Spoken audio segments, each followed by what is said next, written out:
Over the weekend, there was a Toy Story being told. Had nothing to do with Woody or Buzz Lightyear. Nope, nothing at all. All right.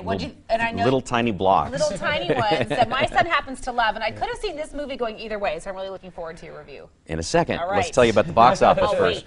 The Blocks are building a movie franchise. The Lego movie scored big with audiences, stacking up $69.1 million, becoming the biggest hit of the year so far and scoring the biggest animation hit for Warner Brothers, the home of Bugs Bunny and Porky Pig, ever.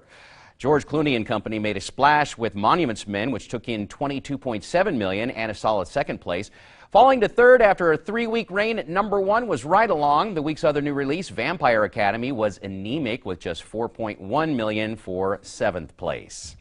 I thought I'd hate it. I thought it would be a long commercial for Legos. I was wrong. The Lego movie is irreverent, zany, silly, and frenetic, with loads of jokes thrown at you so fast and furious, you'll probably miss so many you'll need to see it again.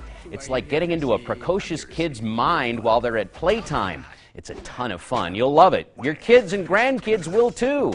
Jokes abound for everyone. It's a visual treat and a film everyone will love. I did 4.5 stars out of 5.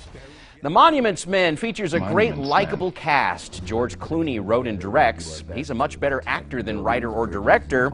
In more capable hands, this might have been an epic movie based on a true story. In Clooney's hands, it's an uneven, oddly paced movie that falls flat and feels too long. It's not a bad film, but nowhere near what I was expecting. Wait for the rental, 3 stars out of 5.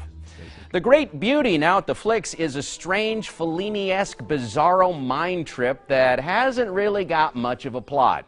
Okay, the visuals are kind of cool, but this is a weird one. I really hated it. If watching movies is work, then this was hard labor. It may well win the Oscar for Best Foreign Film, but I found it near impossible to watch. It's not great, and it's no beauty. 2 stars out of 5. Why did they make Vampire Academy? Because there's a sucker born every minute.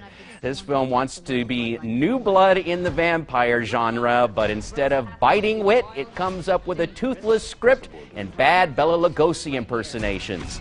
I guess the actors wanted a part they could sink their teeth into, but instead suck the life out of any fun it might have. There is bad visual effects, ridiculous writing, and terrible acting. It's neck and neck with the worst vampire movies ever.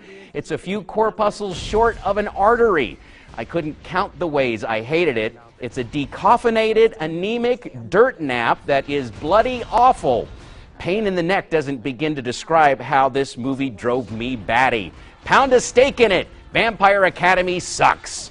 No fangs. Get that? No fangs. Sorry, 1.5 stars out of 5.